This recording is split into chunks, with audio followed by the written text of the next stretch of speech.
Do you guys think that if I change the premise of the show for the next several chapters to me just reviewing and talking about old anime and retro anime and the history of said anime and maybe give you some reviews or talk about my favorite anime or even show the world how there are a lot of anime that isn't fanservice laden or show the world strong strong badass female anime that are well developed. Do you guys think you would mind? Would you miss me during the readings of this story? Would you guys raise a big stink and go, "Oh yeah, martial art freezers really let himself go down the hill," and all that? Do you think that would happen? Do you think because if you guys don't mind, I would gladly do it. I mean, you know, I could do a few edit. I could get my brother to edit. I could make some silly jokes here and there. It'll be fine. Really. If you guys have no problem at all, my side user, I don't think they're listening. Converging lines.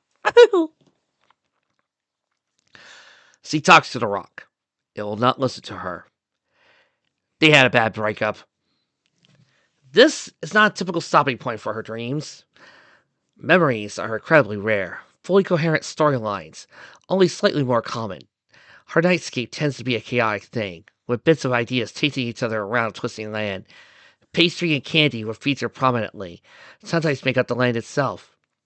Sometimes there will be these weird little squares you would throw dice on. If a concept holds together for a first 5 minutes, it's almost an event, proof that there was something deep on her mind she needed a closer examination. Otherwise, things come, go. Well, it makes sense to her. It generally leaves Luna with a pounding headache. Oh my god, something that's actually genuinely pinky for once! I'm shocked. But maybe this fic will actually start to understand Pinky better. Let's check out the rest of the stream. But this was a day for being reminded. Bum. She had been thinking about her first family, about the way somebody she considered to be a friend had acted towards her, about fear, about how it all put together, and had set her back, stabilized the landscape into a place that she still hates, trapped her younger body on a gray field under a gray sky, with no knowledge that there is an older self coming at all. She is there, and then she has become now! In the now of dream, she pushes the rock over her head, as her father taught her. Contact is essential for the youngest, or so the Earth Pony Way teaches.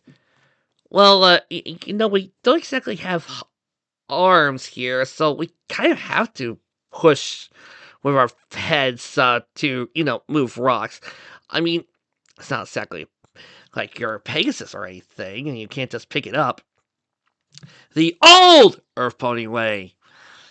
Her father is adherent to the strictest of traditions, solidified by age, into what he sees as absolute law, imposes them on his family without concern for what they might be thinking, where only his beliefs are the proper ones. Guys, I don't like where this is going.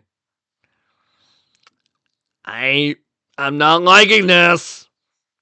There are no unicorn enchanted conveniences on the farm. None at all. It is not the old way.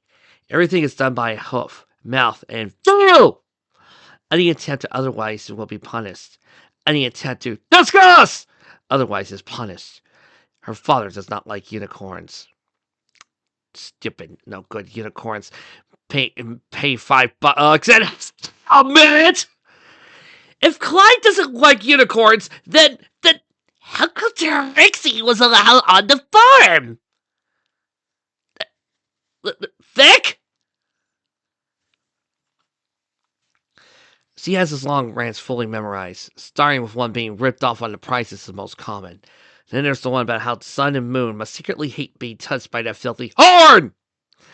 He thinks of the princess as a unicorn, and Dusty does not like her. To use the mildest of terms, every so often, her father will hire a unicorn who is especially desperate for bits, sent them about breaking apart rocks, which were good for nothing else for hours on end, underpays them horribly.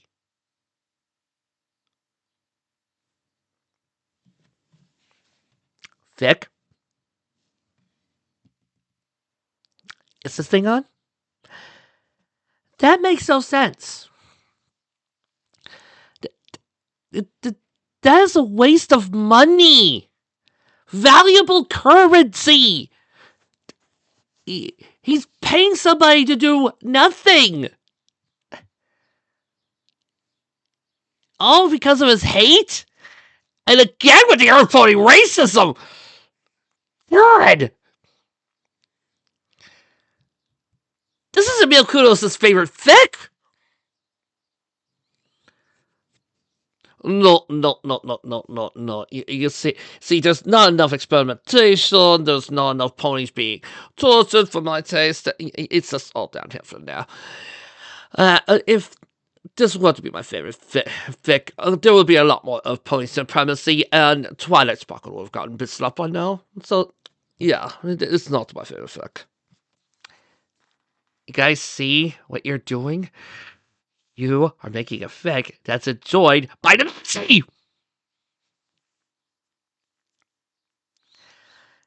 He'll deal with Pegasi, for there are a few other ways to get the final product to market in time, especially for the most distant of customers. But he does not like them either. Endless complaints about the cost of moving simple things, how mass should matter for shipping costs, featherweights and featherbrains, only good for arranging rainstorms of poverty-stricken, worthless unicorns who could conjure bits if they were so fully talented. He rants against each in turn. He has special rants for taking on both at once, when he feels like they're conspiring against him.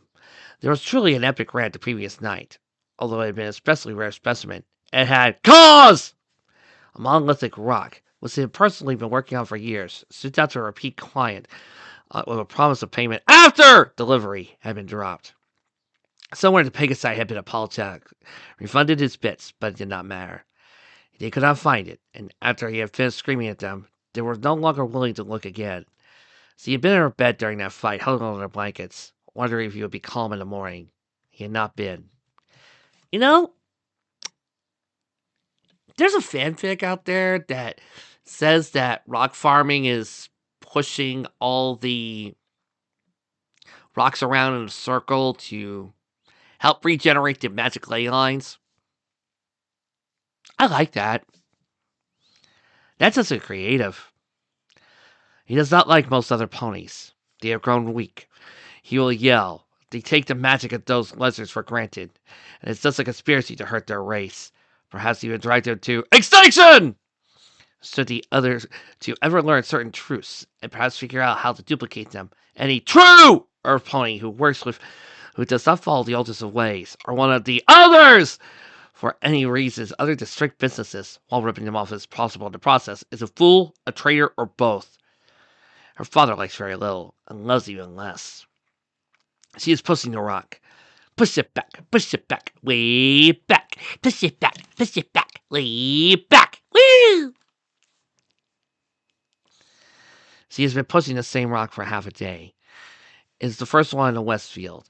She had been taking out the north field after it became clear she was making no progress. Again, always.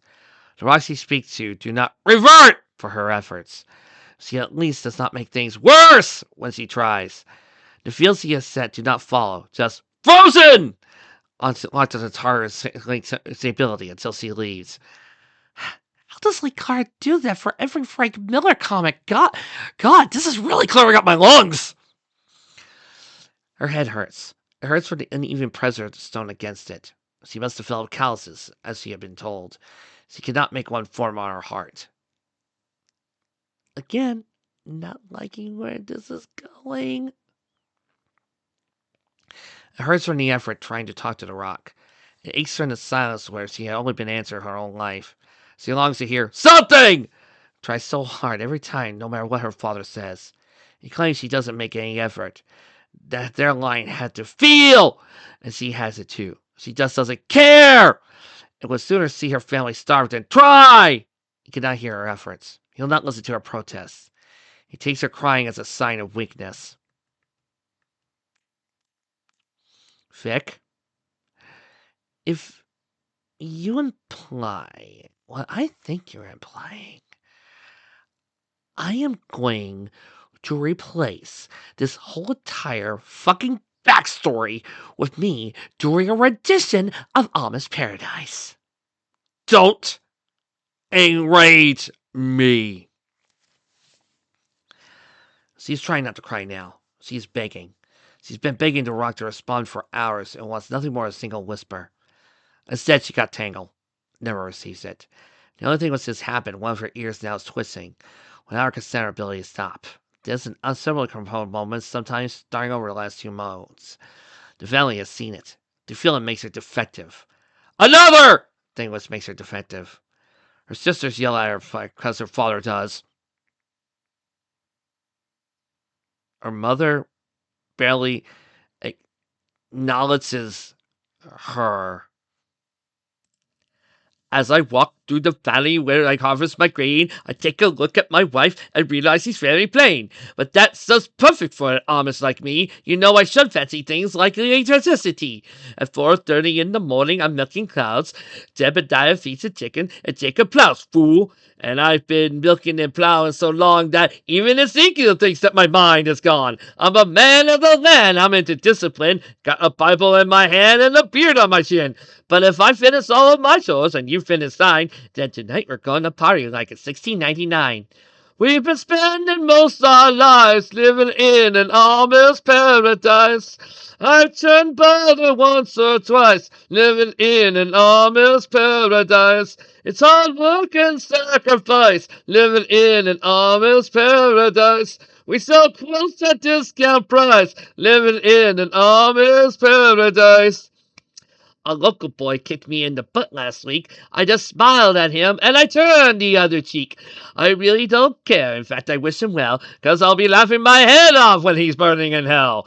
But I ain't never punched a tourist even if he deserted. An honest servitude, you know that's unheard of. Hey, can I take over? This is kind of my husband singing. All right, take it, Pinky. I never wear buttons, but I got a cooler hat, and my homies agree I really look good in black, fool. If you come to visit, you'll be bored to tears. We haven't even paid the phone bill in 300 years. But we ain't really quite, so please don't point and stare. We're just technologically impaired. There's no phone, no lights, no motor car, not a single luxury. Like Robinson Crusoe, it's as primitive as can be. We've been spending most our lives living in an Amish paradise. We're just plain and simple guys living in an Amish paradise. There's no time for sin and vice living in an Amish paradise. We don't fight, we all play nice living in an Amish paradise. Hits it up a buggy, churning lots of butter. Raise a bar on Monday, still I'll raise another. Think you're really righteous? Think you're pure in heart? Well, I know I'm a million times as humble as thou art. I'm the pious guy the little omelets want to be like. On my knees day and night, scarring plates for the afterlife. So don't be vain, don't be whiny, or else my sister I'm gonna have to get me needle on your hiney. We've been spending most our lives living in an Amish paradise. We're all crazy Mennonites living in an Amish paradise. There's no cops or traffic lights living in an Amish paradise. But you probably think it bites living in an Amish paradise. Oh,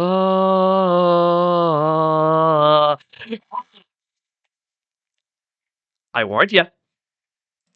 The tough part about doing that song sketch was it the rapping or singing like Weird Al? It was doing the lyrics with my pinky voice. Cause brother, it ain't easy doing this voice for several minutes. I'm telling you. Let's see. How worse can they make Pinky's life? Let's see. She does not attend school. Her mother educates her on reading, writing, and math. Her father tells her who she hates. And there are no books to read in the house anyway. None of interest beyond to find cookbooks. A simple pinking guide. Oh my gosh, what is this? Saucy's backstory! Their stories told, of course, mostly about other ponies. What happens if you talk to them? Hey, I know this is gonna sound weird, but could somebody please tell me? Could somebody read this passage to the Amish and let me know if they're feeling assaulted, because I don't want to feel insulted for people who aren't getting insulted, but I feel insulted. And I'm not even Amish. I feel like insulted by reading this paragraph. This is insulting. This is not world building. This is just insulting. They're basically saying that since Pinky's dad and her mom are Amish and Earth ponies, because remember, all Earth ponies are racist in this world. Ugh, I swear to God, you're making Emil Kudos the happiest pony on Earth. My version of Emil Kudos, not Mike.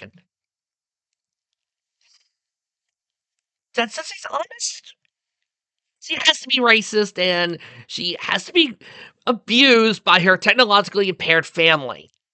This is just wrong. This is wrong. This is not building Pinky's character up. This is tearing down Pinky's family for no good reason. Well, okay, actually, there is a reason. There's a bona fide reason. You see, this pedophile comes by. I'm not a pedophile. I'm just doing experiments. Anyway, this pedophile pops up and looks at her, and of course, Pinky's dad rightfully insults the pedo. I know it's supposed to be tradition that the maidens never come until the cutie mark comes, but yours grows so fast. A gentle hoof reaches out and touches a little to stray away from her face. See, I'm just saying that. Why is he smiling? I wish you could tell me what was wrong. Talk to me. I was just in the area. Another one of mine is in flight camp. She is a year older than you, but having trouble herself too. I wish you could meet her. I wish you could all meet them. So many. And your pussy rocks up and down. Then he screams at me about how bad he are. Then he screams at me because he screamed at me about that. He never tells me. Well, I don't expect him to. Follows the oldest ways. He, it's a miracle he didn't throw me out. His hoof makes it gentle as the contact will remain again. Hello! What? Hello! They not home and the kids wanna go home. Pet! Me say ped! Me say ped! Me say pedo! Me say ped! Me say pedo! They not home and the kids wanna go home. Run all night on a piece of tinny. They not home and the kids wanna go home. Six bananas until they run. They not home and the kids wanna go home. They, me say pedo. They not home and the kids wanna go home. Pet, me say ped, me say ped, me say ped. Oh, did I come and the kids wanna go home? I'm not a pedo, I'm just touching her hair in a bad way while I'm talking about how I wish things for her. I'm not helping my case, am I? Nope, Mr. Pedo. As a matter of fact, the rest of your dialogue, if I read the rest of this, I'm gonna call you a pedo. You'll hurt yourself, Pedo calls her.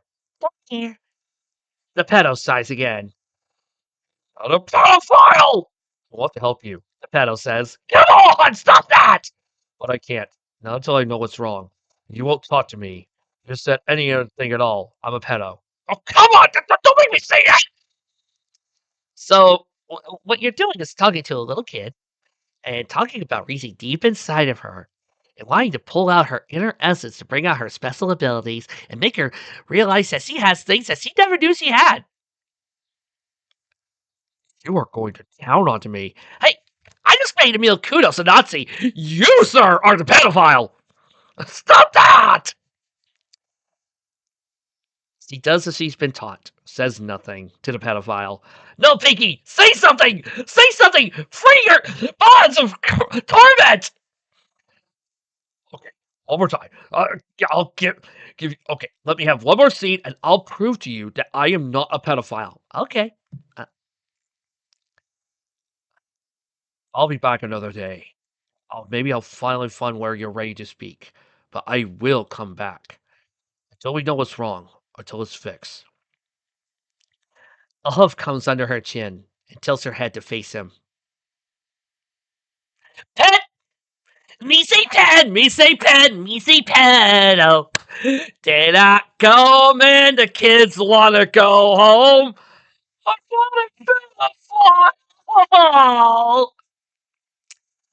Making the big bad guy cry like a bitch. It's a good day. And skipping over just a long description of what a freaking backlash is, because this is really important to the plot. You know, the little verse introduced a topic of overchanneling, where a pony goes so far with their magic they pass out. Do you want to know how I found out how it worked? The characters talked about it in a normal voice. They talked about it naturally. This is not natural.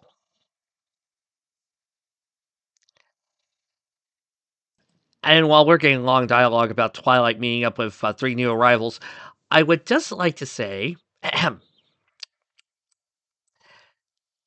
whole Pinky being abused by her family bit is not necessary. There are several reasons. One, I don't think it's a topic that really should work for Pinky. And it doesn't. No matter how many times you put it in, it just doesn't make sense.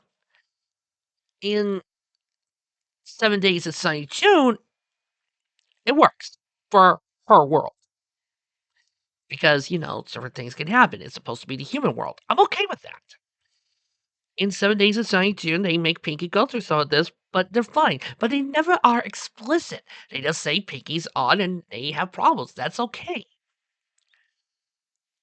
There's also the Sweet Taste of Cake, where, the only bad thing that her dad's going through is that he doesn't know how to handle her or her gifts. That's okay too, because that's normal. But this whole abusing and racist, honest dad, this doesn't work because it doesn't feel like it should be something coming from Pinky's dad. We see them happy when Pinky has her Kmart. We see that her reactions are normal around them, even ignoring the later seasons. But the idea that Pinky's dad would ever be the one to mock her, insult her, and say she's a failure, not only does that go too far into dark and bitterness territory, it just feels out of character and out of place. It wouldn't even work as a standalone fic where somebody wants to try to explore it. Because it's not Pinky. It doesn't make sense for Pinky to suffer something like that. It doesn't make sense for her to go through this.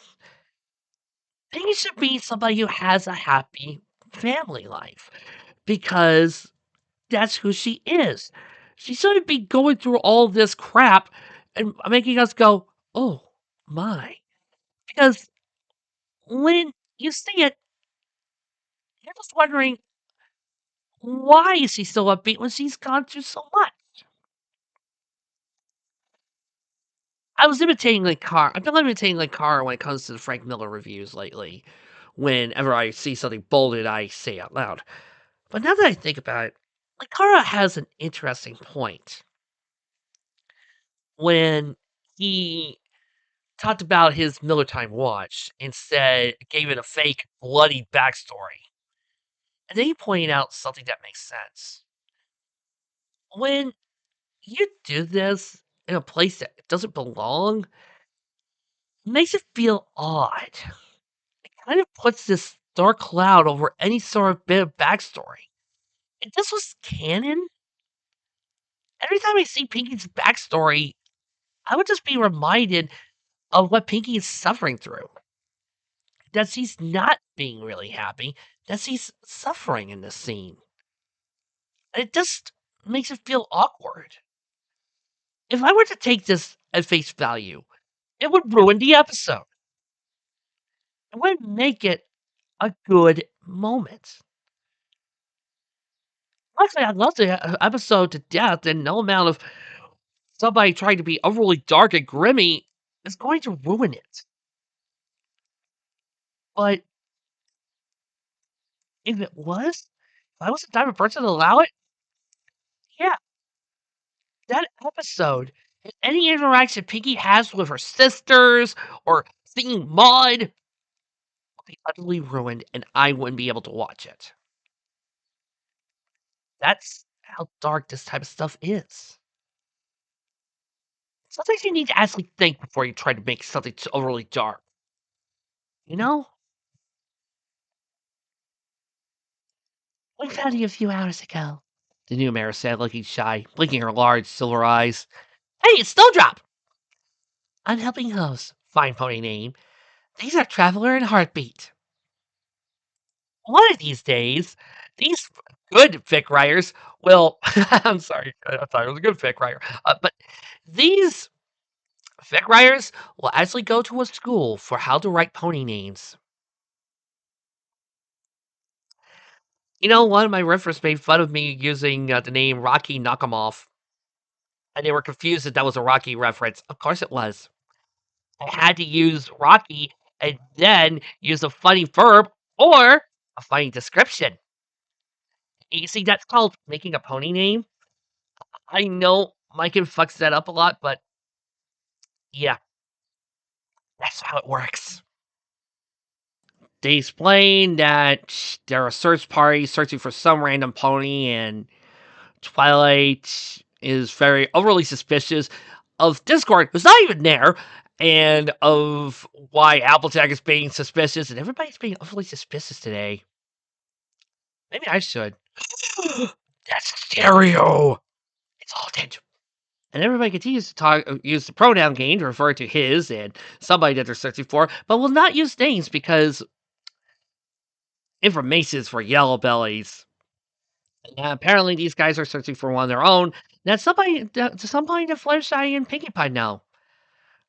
Twilight and the others, of course, are suspicious about this, and Twilight's angry that she's going to get the press coming after her. And I remind you that she does not know who is missing, and is choosing to be a bitch instead of trying to help. A pony could die, but hey, at least Twilight gets to be a bitch. Meanwhile, they're trying to figure out also who the mayor was, and Spike as maybe it might be another alicorn. Twilight tries to be, her usual humble self, which is probably one of the few in-character things that I've seen in this fic. And of course, all of this wonderful detective work that could have been, something that would work or make you feel better or, actually move the plot along has to be interrupted with Twilight bitching and moaning about being a gosh darn princess! Because that's what we all want to see, right? That's what we all want to see in this adventure, is Twilight being a bitch to other random ponies. Sure, we could be, developing the mystery, developing the quest, trying to figure out what's going on. We could be doing that, but instead, we got Twilight being a bitch. Somehow, this fic got a group. My little brother has an awesome Full Metal Alchemist and Demon Slayer crossover fic, plus a Sonic fic. Has written 100 fanfics, mind you, but most importantly, it's the Sonic and It's the Sonic and the Sonic crossover fic, the Full Metal crossover fic, and he doesn't have a trust page. This thing does. Care to tell me how that's fair? My little brother has gotten some awesome scenes in those two crossover fics, but he does not have a trust page. This one does. My little brother put his heart and soul into that. This Feels like somebody's deep writing. You're tell me how that's fair.